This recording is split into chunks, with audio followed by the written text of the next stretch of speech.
the city decided to sell stand 402 Vainona Township for recreational purposes. They first proposed Mount Pleasant Sports Club to exercise, so that they could exercise their right of first refusal, which they could not exercise at the time because I think they did not have the money to buy stand 402 Vainona Township as offered by the city of Harare. And as a result, the land was sold to someone else, to a private individual for recreational purposes. What this meant is that all the proposals which were happening with respect to housing development got overtaken by this sale. You can't just say, well, just leave a piece of land and we'll put something on top of it that won't impact.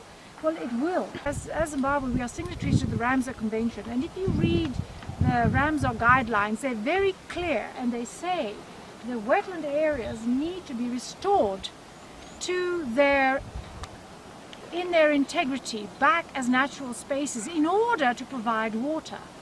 So, so we can't be Harare, 50% of the wetlands have gone. The city continues to grow and people continue, the pressure for water, it gets more and more.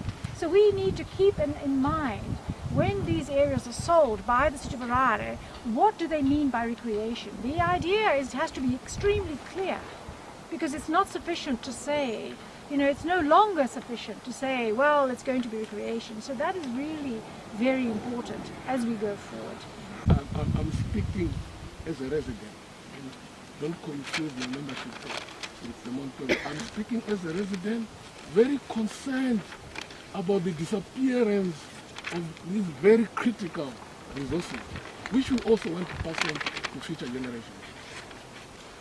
No person shall, without a license issued by the agency, the proof whereof shall lie upon him or her, to reclaim or drain, drill, or make a tunnel, introduce any exotic animal or plant species, cultivate or license the cultivation of or destroy any natural vegetation on or dig up, break up, remove, or alter in any way the soil or surface of A wetland, or B, land within 30 meters of the naturally defined banks of a public stream, or C, land within 30 meters of the high floodplain level of any body of water conserved in artificially constructed water storage work or a public stream,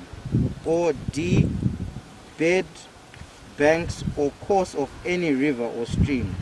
Subsection 2, 1 shall not apply to the destruction of vegetation or the digging up, breaking up, or removal or alteration of surface in respect of projects specified in the first schedule to the Act. That is for EIA. So we're looking at this without anything to do with a large-scale project. Any works whatsoever would need a permit from the agency from this statutory instrument.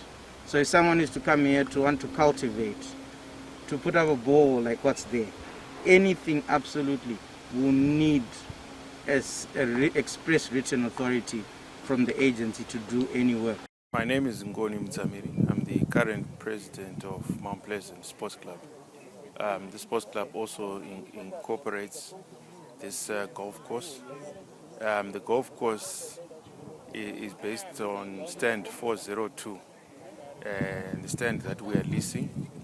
So in September last year, 2019, we received a letter from the city of Harare informing us that somebody had offered to purchase this stand, and they were giving us an opportunity to match that offer, and they said the offer was $2 million US dollars, or the equivalent at the time.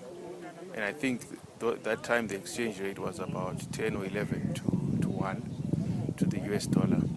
We we responded through a lawyer and basically said to them that the period was too short and that we needed more time because we also wanted to be able to purchase this land ourselves. We then also went to see the city of Harare. We met some people in the valuations department who told us that they had already been in talks with a buyer, but we said that, look, we want to retain our lease, and if the opportunity came to purchase, we would love to purchase, but we needed more time. In March, we then noticed that somebody had come to drill that borehole there, and so we then sent another letter to the city of Harare, seeking clarification as to what was going on. That is when the city, in fact, the city didn't respond immediately, and then maybe we then took the issue to court. But prior to going to court, they asked for a meeting with us, and that's when they informed us that somebody had actually paid for the stand, and that payment had been made in March 2020, and that the city had received an amount of 26 million Zimbabwe dollars. They showed us the receipts, which was quite surprising because by that time the exchange rate had moved. So, and we did see a sale agreement which was dated September, 23 September.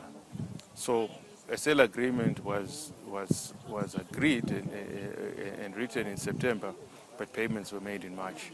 And they confirmed that there is somebody who has now purchased the stand for, or this stand 402 to build houses. And I think that's where we are at the moment. Thank you.